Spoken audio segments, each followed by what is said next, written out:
महाराष्ट्र में आज फाइनल हो सकता है नए सीएम का नाम। सूत्रों के मुताबिक देवेंद्र फडणवीस के नाम पर लग चुकी है फाइनल मुहर।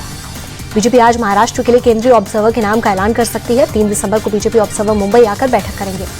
आज महायुति के नेताओं की भी होगी बैठक। एकनाथ शिंदे, देवेंद्र फडणवीस, अजीत पवार मंत्रिमंडल को लेकर करेंगे चर्चा। सूत्रों के मुताबिक बीजेपी पास सीएम पद और 17 मंत्रालय शिवसेना के खाते में, डिप्टी सीएम और 9 मंत्रालय हो सकता है, जबकि एनसीपी के पास डिप्टी सीएम और 7 मंत्रालय रह सकते हैं।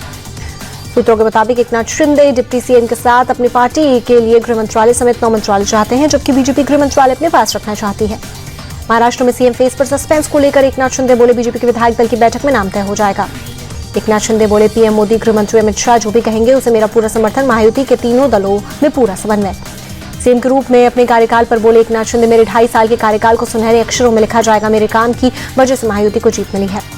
महाराष्ट्र में अब तक नई सरकार का गठन नहीं होने पर शिवसेना यूबीटी नेता संजय राउत बोले, गवर्नर राष्ट्रपति शासन की सिफारिश करें।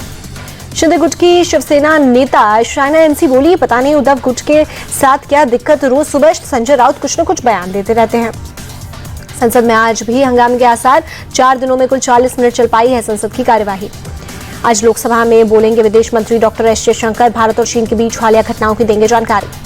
आज यूपी के संभल में जाएगा कांग्रेस का प्रतिनिधिमंडल। हिंसा की हकीकत जानने के लिए वहां जाने का ऐलान। पुलिस ने अजय राय को फिलहाल संभल नहीं जाने को कहा।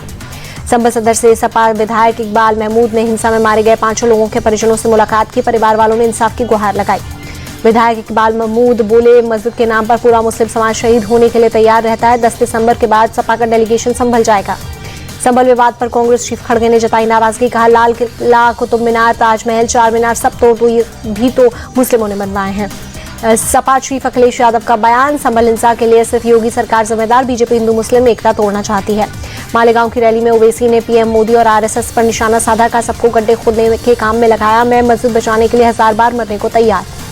दिसंबर के दूसरे सप्ताह में दिल्ली में बीजेपी परिवर्तन यात्रा शुरू करेगी। वीरेंद्र सचदेवा बोले, जनता अपना मन बताएगी कि भ्रष्टाचारी सरकार की विदाई का समय आ गया है।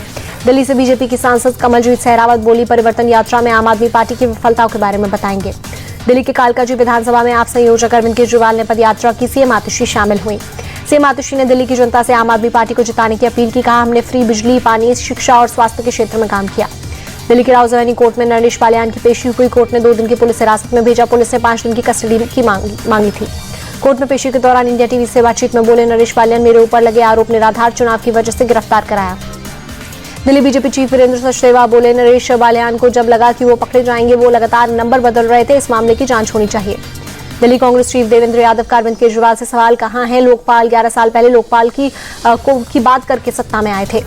दिल्ली में आपके अकेले चुनाव लड़ने के फैसले पर बोले सीपीआई नेता डी राजा, दिल्ली चुनाव में इंडिया अलायंस की बात करने का कोई मतलब नहीं। डी राजा की कांग्रेस को सलाह, विधानसभा चुनावों में मिली हार पर गंभीरता से चिन्हित करे। कांग्रेस दूसरी सेक्युलर पार्टियों के प्रति उदारता दिखाए।